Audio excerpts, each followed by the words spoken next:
And if you could introduce yourself. I'm LaVerne Neve, and I'm 96 years old, born in 1926, and I served for 26 years in the military. And that was basically my life work, was 26 years there. All right. So where and when were you born?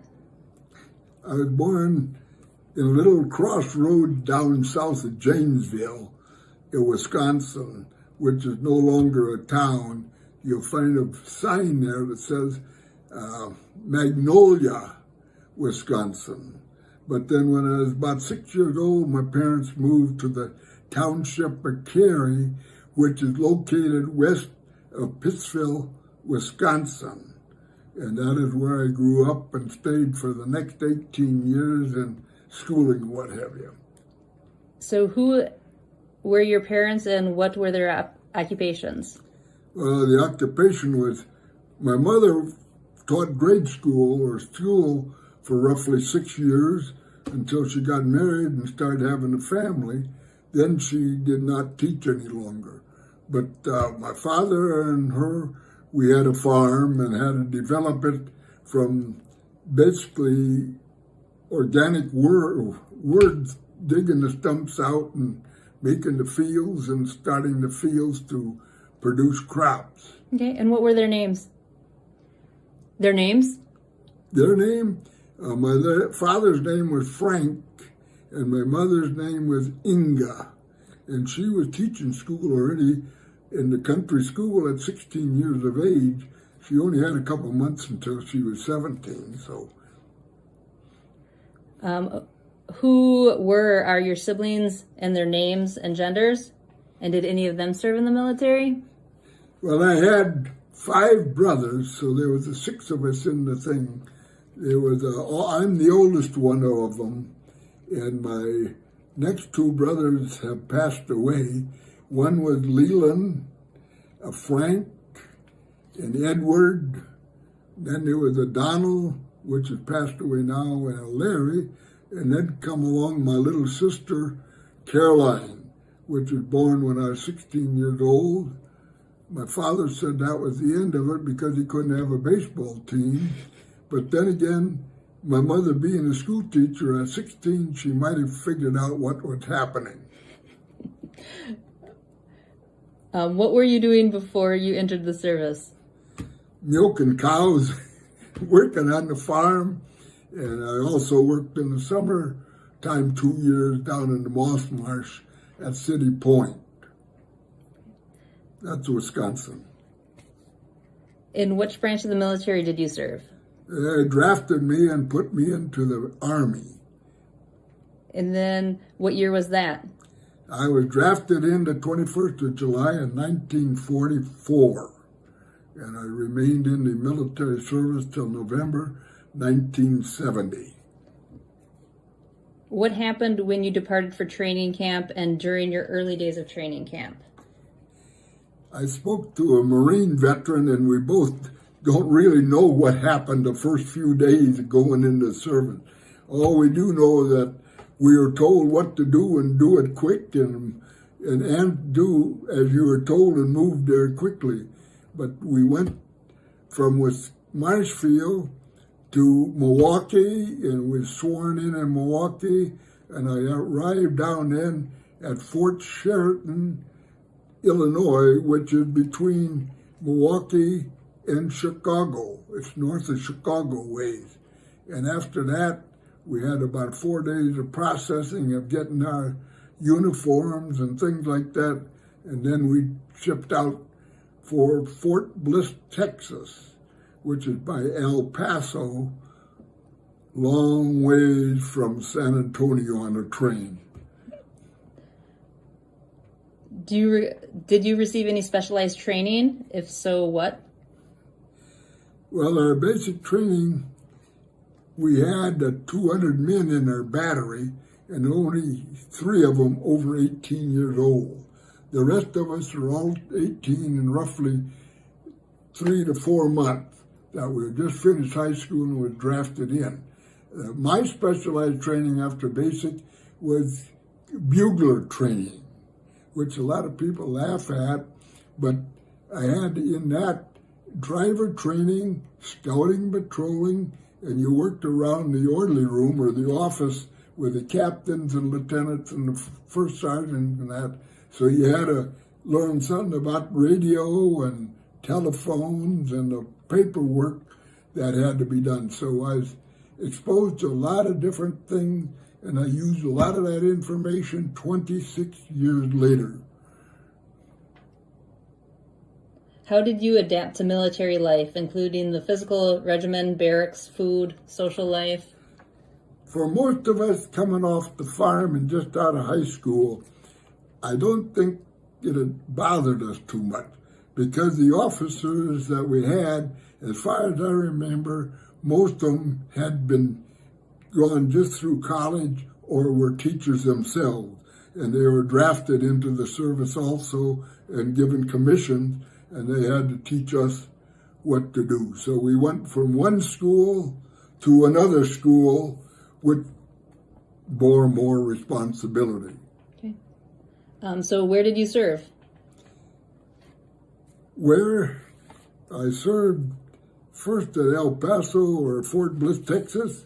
Then there was a camp called Camp Howes, Texas, which is somewhere out from Dallas. And then from there we shipped over to Europe. And I was in Europe in March of 45 to November 47. And then after that, you want to go through the whole works? Because from there on, I came back to the States and I went to Fort Lee, Virginia for some schooling, Camp Breckenridge to train some, or set up the ration distribution business when we opened the fort up in 69 and 68 and 48 and 49, and then closed it up. Then from there to Fort Eustis, Virginia, with a harbor craft company, and from Fort Eustis back over to train for the 3rd Armored Division in 55, and served with the 3rd Armored Division until 64 years of that was in Germany, along the facing the Russian troops on the borderline. Then from there, came back to the States, and we had some troubles there with the Berlin Wall, and you also had the Cuban crisis involved. And then I went to Korea again I missed Korea there then the first time. In 51, or 52 to 53, I was in Korea. Then in Japan for a year, and then got back to the States and started over again, and then we went to Europe and Cuban crisis and Berlin Wall, then back to Korea again, then back to Europe again, and then back to the States and trained and get ready to Vietnam, and didn't get to Vietnam, but back to Korea again, and retired out of Minneapolis, Minnesota, Fort Snelling.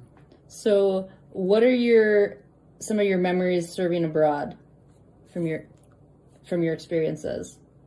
The good or the bad? Whatever you're willing to share. Well, some of the good ones and some of the travel and things that I did with the family. I had rank enough that my family was with me all 4 years in Germany in 56 to 60. And again, we were back over there again in 64, 5 and half of 66. And we made some trips to Italy, Switzerland, and then the last time in 65, we made a big trip up into Denmark and Norway and Sweden as a family, and we camped. And that brought our family really close together, because the daughters was 7, 9, and the boy was about 11 and a half, 12 in there somewhere. So that brought us, especially when you're in a country where they don't talk English. You got to try to work your language in with theirs. Right. So can you tell me what you did in World War II and then in the Korean War? World War II, I trained beyond that basic with the bugler business. They trained us as advanced infantry, and I went to Europe as a rifleman, which is a man that's carrying a rifle, bayonet, and grenades and stuff like that to blow things up and bad stuff. Then after the World War, then I got over there, and they didn't need me as rifleman, but they figured they could use me as an anti-aircraft, which I was assigned to the 573rd Automatic Self-Propelled Anti-Aircraft Battalion, which is a truck in the front, and you had a track in the back, and you had 4 machine guns on one of the tracks and 2 machine guns and a 37 on the other, which was set up to fire at low-level aircraft coming at you. And that's what I served in World War II. After World War II, ended up with logistics, drawing supplies and resupplying and organizing displaced persons of the Jewish descent and made them into military units that we hope to go back to Poland to be a nucleus of the Polish army, which did not turn out quite that way. After that, got back to school and got into logistics some more, which normally was carried basically with food distribution and shipping of that and obtaining it for the troops, which was my base time. After that, I went into some more administration as first sergeant and higher up, what you didn't do every day of distributing of food or logistics. It was more of an administration of taking care of the troops and making sure that things were done. And that's the big, long tour of it. And then could you, like yesterday you explained to me your role in the Korean War. Could you explain that again? During the Korean War, I ended up going to Korea itself in 52. In May of 52, I went to Korea, and then at that time, I ended up with some first sergeant's duties with a tractor trailer, which was a refrigeration company, which a company is about 100, in that case, about 120, 25 men.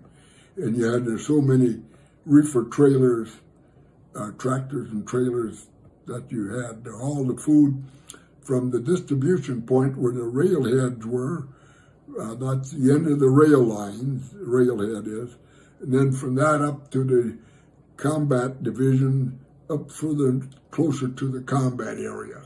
And then that was the duties there. I did that for about 3 months. Then they pulled me into Army headquarters for the distribution, supervising distribution and stuff of the ration to all the different supply points. Now, a ration, for anybody that don't know what it is the amount of food that's authorized for one individual per day. That's a ration.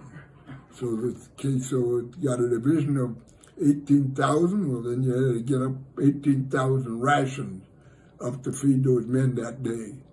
And that's the big part of it. Oh, we had some pigeons, and pigeons got some pigeon food and a capsule for internal disease or anything a day. And the dogs, they got a pound of dog meal and dog food, 2 different things. So we had to get that. Those are also rations because they're consumed every day. So that would be the distribution of them had to go up there to the divisions that had. Nowadays, with the divisions having that many more dogs, that many more things that's got to be delivered to them.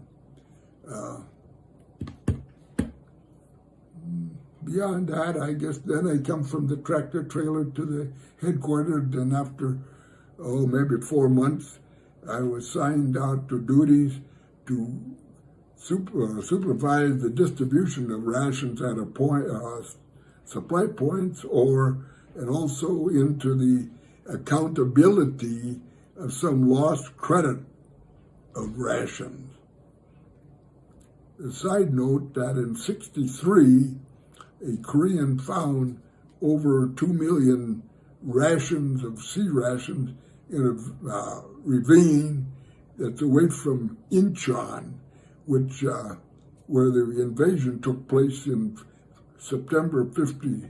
They unloaded the rations from the ships and put them in there, and they forgot where they were because everybody went north and everybody come south. Everybody went north, everybody is south.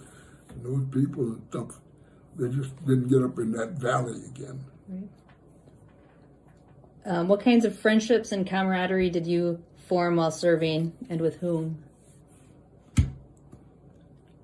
I didn't really try to keep too close to any of them. You had some that we did have while we was in Japan, fairly close. There was about 3 of them. We did make friends again in Europe, and we seen them in Japan in '53 when the wife was over there and the one daughter was born, '53, '54. And we did meet them, 2, 3 couples in Europe, again in '56, '57 in there. And we did maintain with them, and I did see them later in life again after we retired. They retired and we retired. So we did make family friends with them. Okay. How did you stay in touch with family and friends back home? Or with your wife and kids while you were serving? Well, the wife, my second child was born while I was in Korea in '52, and it was about 15 months later that she was able to come to Japan, and that's the first I seen her. It was over 2 weeks from the time she was born before I got the word on a letter saying that the child was born and was in good shape and everything. Beyond that, that was the big things that done it, but for me, I was very fortunate of having enough rank that I could have the family with me. The separations and going back over to Korea in '63 and '68, '69, the family stayed in the States.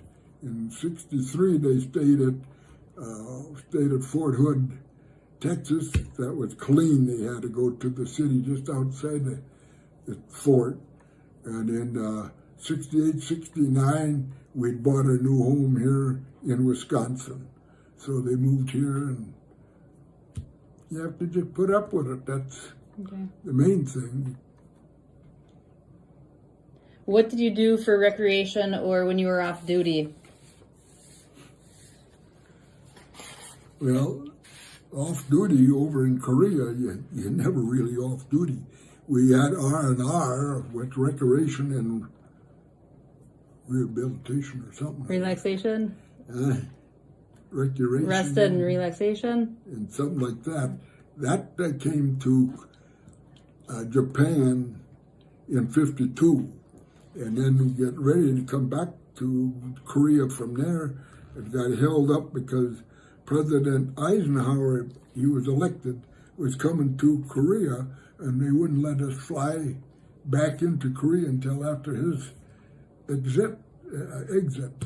So we had another day or 2 laying around there in Japan for R&R, which is built into the systems for the people to get away from things. Like I mentioned, going up into Denmark, Norway, and Sweden, and that was in the 50s and 60s, where I had the family, I could travel, take leave for that. Okay, so this will be kind of, since you were in both World War II and the Korean War, so where were you when the war ended? So both of them will go. Well, and the World War II ended for me, would have been in May, I think it's the 8th, May of '45. At that time, we was up in Braunschweig, Germany, up and next to the British troops. The Korean War, when that ended, I was in Japan. We were transferred to Japan at that time for the Korean War ended in April of, ceasefire took place in April of 53. Okay, 53, yeah, 53, yeah. So this question, I don't know if it relates to you, but how did you return home? Were you able to return home for a while or to visit, or? You're given 60 days a year vacation time is what is allowed for time. But you don't always get all that. When I came home from Europe in 47, I think I had around 25 days at home at that for Christmas before I had to report to Fort Lee for the schooling. Coming back from Korea, there again, the wife was with me in Korea. Now there again, the daughter was born in Korea in August of 54. We came back in November of 54, and there were supposed to be diapers on board ship. There was only no disposable diaper, and we had 6 cloth diapers. So when you come into the cabin, it may be best that you come in low, maybe on your hands and knees, and you get your face washed with washing of those 6 diapers, because it took us 18 days coming back from Japan to the States. They hit a pretty bad storm, and the dishes all slid off the tables, and we ended up eating on a mess tray or metal trays because the dishes had all been broke. So that was quite a trip back. 56, going to Europe, smooth as this table. And that was coming. Then coming back, I come back by air that time. Yeah, all of us come back by air. So why did you decide to stay in the military? When did I decide to stay? Yeah. Well, I suppose it had been about 47 when I couldn't get married right away. Then when we did, the wife said she wouldn't be a farmer's wife, but she'd be a soldier's wife. And that is a big factor. So I guess between that and I didn't mind the routine and the opportunity to get ahead and what have you. So that back in that days, you just ease into it, I guess. And, so what's your wife's name, and then how did you guys meet? What's your wife's name? My wife was Christine, and she came from a town in Poland. I met her in Germany. We didn't get married on our first application. They threw it out because they had too many to make for background checks to come to the States, so they threw out, and we had to go back in to she had to work the paperwork. I had to come home, and she had to go to Berlin a couple of times to get paperwork straightened out so that she could come over. I can see she was very excited, upset, whatever it was, when she come into New York by air. I had met the policeman there, and he talked to the immigration people, so they knew her name and stuff. So here she was, about the 60th in line to come through immigration. The big speaker come out and told her to report to the front of the line. And she said all that hit my mind was pick up my 2 suitcases, walk up to the head line, and they'd be putting me on the aircraft to go back to Germany. Well, that wasn't the case. I was out there so they could get us through first so we could go down to Brooklyn and find a place to stay overnight. But that was her greetings coming into the United States. After you retired from the military, how did you readjust to civilian life? Well, I first got a job. I was hoping it would be after deer season, but it wasn't. It hit before deer season. Within about 15 days, I had a job working for Power Pack here in Marshfield. And that was sales stuff, so I didn't get only about 4 days of hunting time that time. But I worked with them, and I didn't have too bad a thing. Now, I did not have a big ticker parade or anything coming back from any places, because I came back by myself. And that way,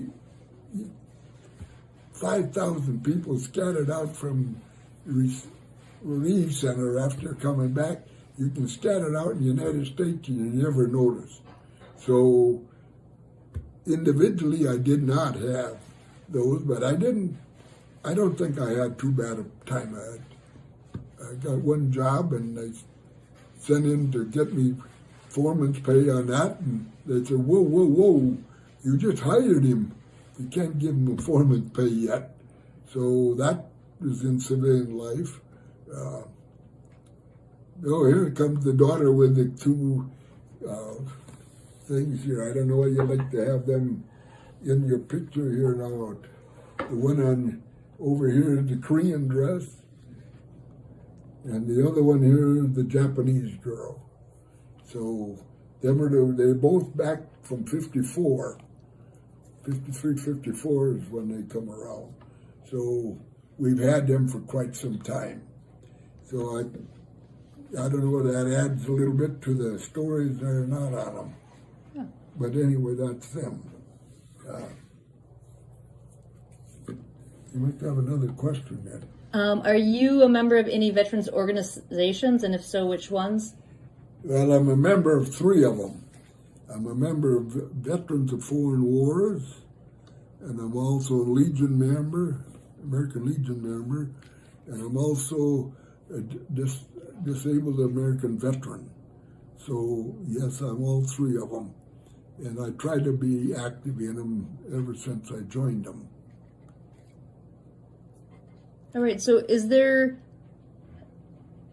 anything else that you'd like to add about your military experience? Well, I just had a lot of things that changes, the jobs. It was nothing ever seemed to be the same too often, every few days, yes. And making up some of the military plans, I did some of that for operation purposes, which is a very challenging thing to make plans for hundreds of men and women or whatever you got to working with and handling. I enjoyed that. And I also had a year of procurement in Korea in '63, where they go out and check to see if a plant or manufacturing or construction people would be able to do the job that you want to have a contract on. And also then we had to accept the item that you bought to see if they made the standards that you requested to be bidded on. I guess that's the big things.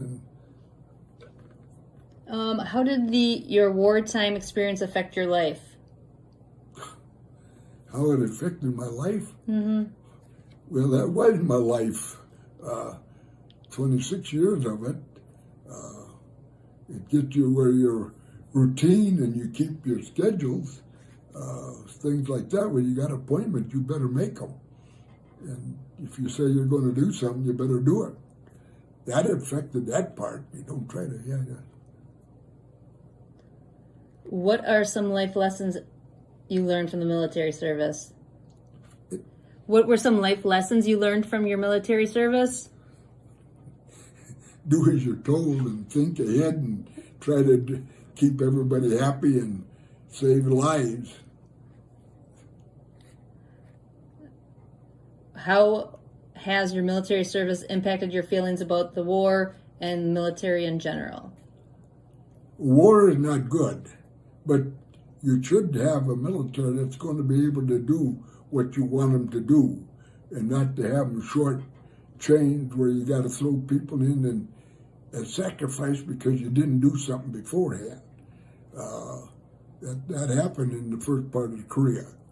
The men were not trained to go into combat at that time, and a lot of them within 3 days from the time war broke out, they were in the Korean Peninsula ready to go to war, because the 4th of July, that would have been about 10 days from the time the North come across the border. We had men being in the line trying to stop them. So that way, it's pretty rough.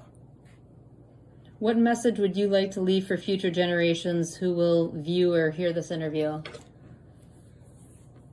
Appreciate what you got and think ahead when you vote, not for the looks of the candidate, but the things, but to what they stand for and what they intend to do in another 3-4 years ahead, maybe longer than that if you can.